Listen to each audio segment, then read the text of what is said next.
mentioned about the misinformation going around on different legislation and stuff. For those of us who are your constituents, and I'm not your constituent, I'm speaking in the generic sense. Yeah.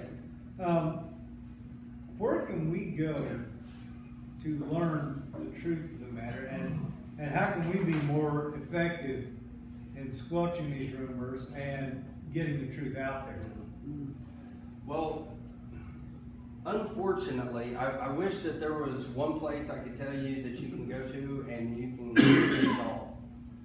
Unfortunately, it does take a little bit of work. You can go to the Oklahoma Legislature website and pull up a bill, but you have to look at the amendments tab and look at everything that's in there. You have to look at the versions tab, The second reading and third reading. Yes, all of that. And that was one of the things with the way that the amendment was done on 1482, especially.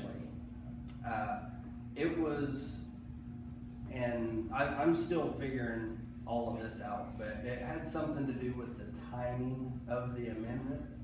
So usually when there's an amendment made, you'll see all of the original language, and then if it's amended, there will be language that's stricken out and the new language put in there. Well, with this one, it wasn't like that. So people were looking at the version. That one you had to actually go to the amendments tab and look at the amendment, and it was a one-page deal, and it said on page 3, lines 15 to 22, strike this language and insert this language. So it made it very confusing. And I think I saw like that. needing your secret decoder ring to Exactly. So, but even further, reach out to it, and it doesn't have to just be your representative, because I know I personally, if I get an email, I put it in a constituent folder. It doesn't matter if they're within my district or if they're from Broken Arrow.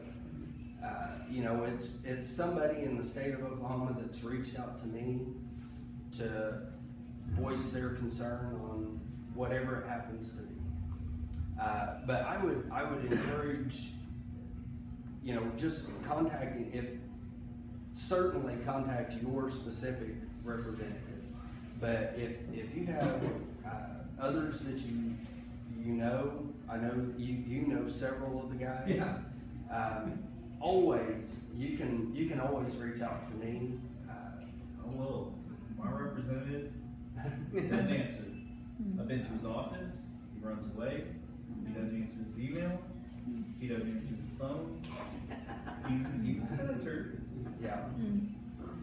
Well, I brought my cards over here, District 24. and my cards have my email, have my cell phone, have my office number. You know, reach out to me if you call me and I don't answer. It's probably because I'm in a meeting or on the floor, something like that. But you know, leave me a message, send me a text, send me an email, whatever is most convenient for you.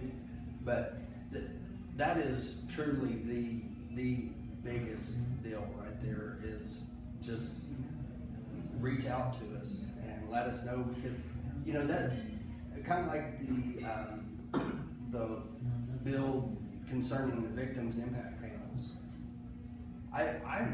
When he very first told me about that bill, before he started telling me the exact language, I was reading it, and I totally missed. I saw two areas where he had concern, but I totally missed one, and it was because it was right in the middle of a sentence, and it said solely. It was, I don't remember the exact language, but it was something to the effect of: a victims impact panel can be run by a nonprofit organization with the sole purpose, that's what it was, of doing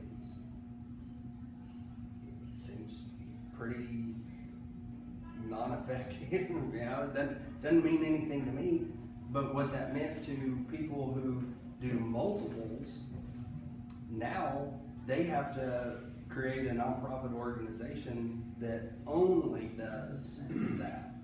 You know, so, you know, that's something I stress to people, you know, even though I do everything I can to read those bills, you know, if it's not something that I have a lot of knowledge on, just like that word solely that was in there, you know, it just doesn't mean a whole lot, but that can change a whole meeting. yeah, that changes everything.